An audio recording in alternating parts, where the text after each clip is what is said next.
So, Witcher fans apparently need to go easy on Liam Hemsworth, says co-star Freya Allen, which, like, on face value, I don't necessarily disagree with. But she also then attacks the fans as well, who didn't like where the showrunner took The Witcher, which is really stupid. Like, I don't think anyone's saying, yeah, we need to dogpile Liam Hemsworth. Oh, he's what a horrible person. No, like, he's just an actor who's took a job, replaced Henry Cavill. But it's the statements to do with the fans that have, I think, rubbed people up the wrong way.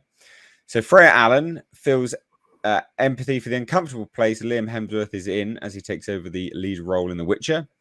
Hemsworth was, of course, named as the replacement for Henry Cavill. And in an interview with Collider, co-star Freya Allen, voices her hopes that fans will cut him a break. So the first part is fine. I don't want to speak for him, but from what I understood, I feel like he's really wanting to try and bring the heart. He's been training. I feel sorry for him, honestly, because number one, that fan base can be very attacky. No, they just gave normal criticism from a dog shit showrunner that was doing dog shit stuff.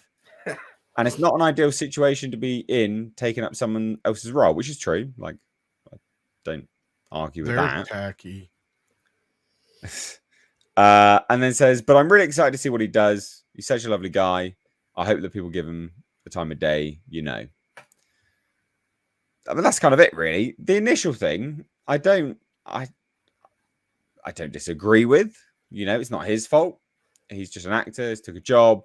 Henry Cavill was obviously, you know, people stayed for people wanted to watch The Witcher as a combination of things. Fans of the games, fans of Henry Cavill. So they watched The Witcher. And then it got progressively worse. Then Henry Cavill left. And then people were ripping on it all the time because of the showrunner. The fans weren't attacky. They weren't, it was justifiable critique. But it's this whole shitty rhetoric of always, I blame the fans. They're so bad. No, mate, you wouldn't have a show without the fans. Just shut up. Show some respect. In defense of the fans, even those who are kind of going after Liam a little bit, look, there's a thing called being a scab. In fact, what's his face who played Hannibal? What's his name? Help me out here. The newer guy, the younger guy.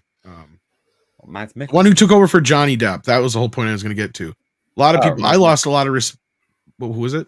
Mads Mikkelsen. Mads Mikkelsen. Yeah, I lost a lot of respect for him, and so did a lot of other people when he took that job. It's like you had every reason and right to say no.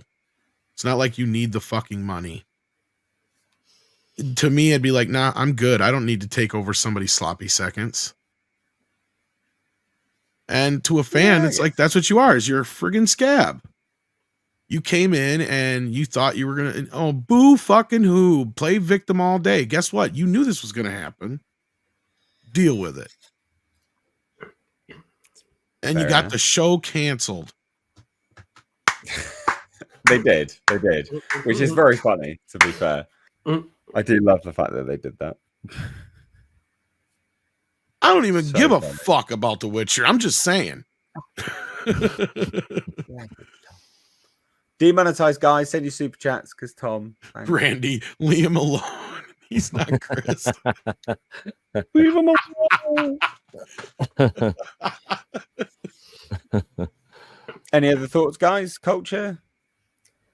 I think there's a famous line, you get what you freaking deserve. He should have never taken this role. Who's getting what then? You think Liam deserves it, or do you think the showrunner does? I think the show deserves it. Yeah, I think the show deserves it. Look, there's a certain thing that you can do when you take over another role. But in this situation, I don't, as an actor, yes, I'm taking a job, I'm earning a paycheck. All of that is absolutely true. But there are just certain times that it's the worst possible decision for your career. Unless somebody dies, goes to prison, different. Or something like that, then you say no. You have that's the rule. Yeah, you have a Jonathan Major situation, right? Where that's just, FUBAR, right? So if they were going to move forward with that, they'd have to cast a different actor. Even when somebody dies, a lot of actors don't want to touch that with a 10-foot pole. Yeah. Go on, Bo. Well, I don't necessarily really blame Hemsworth all that much, as I understand it, which probably isn't very well. An actor it's just a job like anything else, and you don't really know. I've heard lots of actors say this. You don't really know how good the thing is going to be until you see it on screen along with everyone else. Lots of actors I've said they were pretty sure the production they was in was really crap, and it turns out to be a masterpiece, and the other way round. They're pretty sure it was superb, and then it's all cut to pieces in the editing, and it's just terrible.